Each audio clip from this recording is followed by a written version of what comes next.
Chapter 1. If asked, Enoch Nakai would say he has no brother, and he would be telling the truth. Yet I am his brother. I am Navajo, just as he is. I died in childbirth, a twin that was seldom talked about. Since that day, I have remained in the world of my ancestors, watching over my brother, as I would have done if I had lived. I am Toba Jishini, the one who distracts the monster, while my brother kills it. Enoch Nakai, my brother, is the Nayenezgani, the monster slayer. The Navajo sing songs of our deeds. They have for centuries. They sang of future events and did not know it. Often, for my people, the difference between past, present, and future is not important. But now is the future. It has arrived with one twin alive, and the other only a spirit. I stand ready, even though my brother does not yet know of his place or his duty.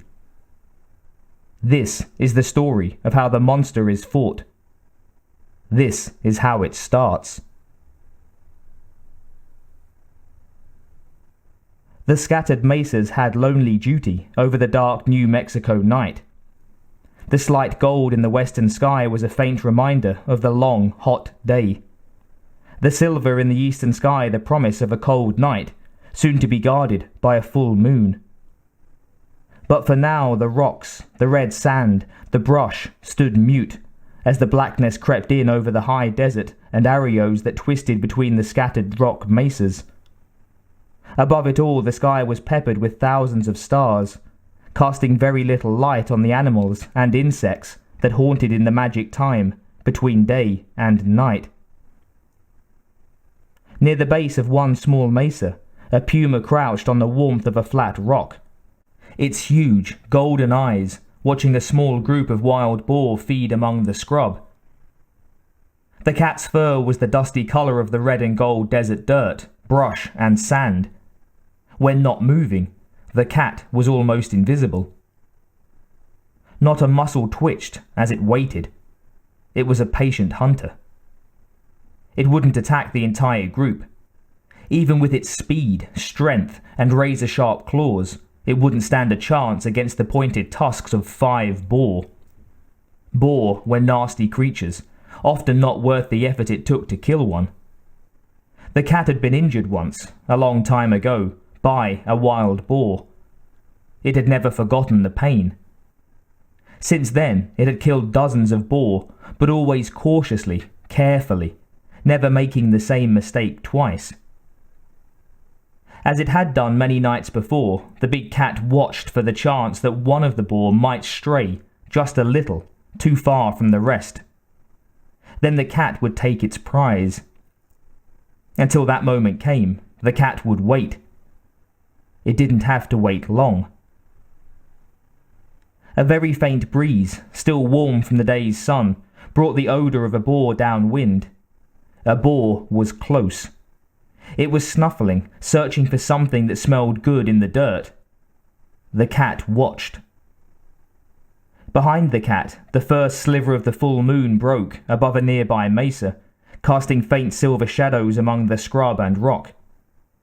The cat didn't move as the boar rooted, making enough noise to attract a dozen other hunters. But in this instance, only the cat waited. Suddenly, the stars above the desert were shoved into the background by a bright light. Then the quiet of the night was overpowered by a thunderous roar. Not more than a few hundred feet over the boar pack, a black shape flashed past, rustling the brush and swirling up small clouds of red sand and dust. In its wake, it left a wind that smelled of metal and the tang of fuel. The cat remained deathly still, its eyes only slits.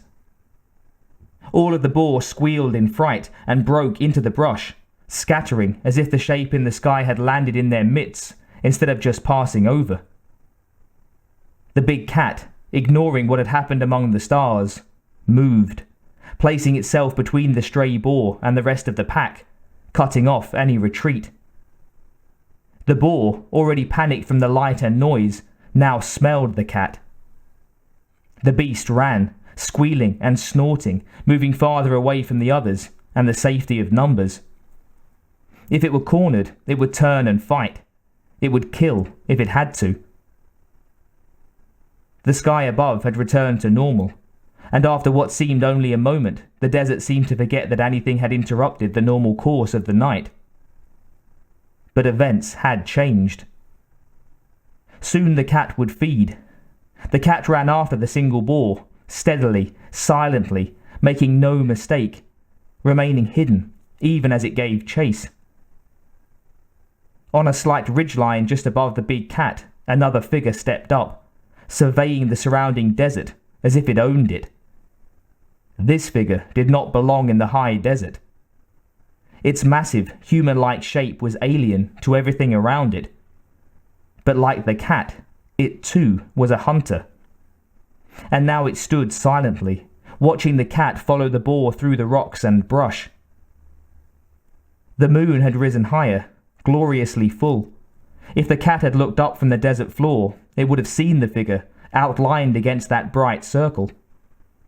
The moon illuminated the intruder's shape and reflected off the armor on the knees, thighs, arms, shoulders, and head.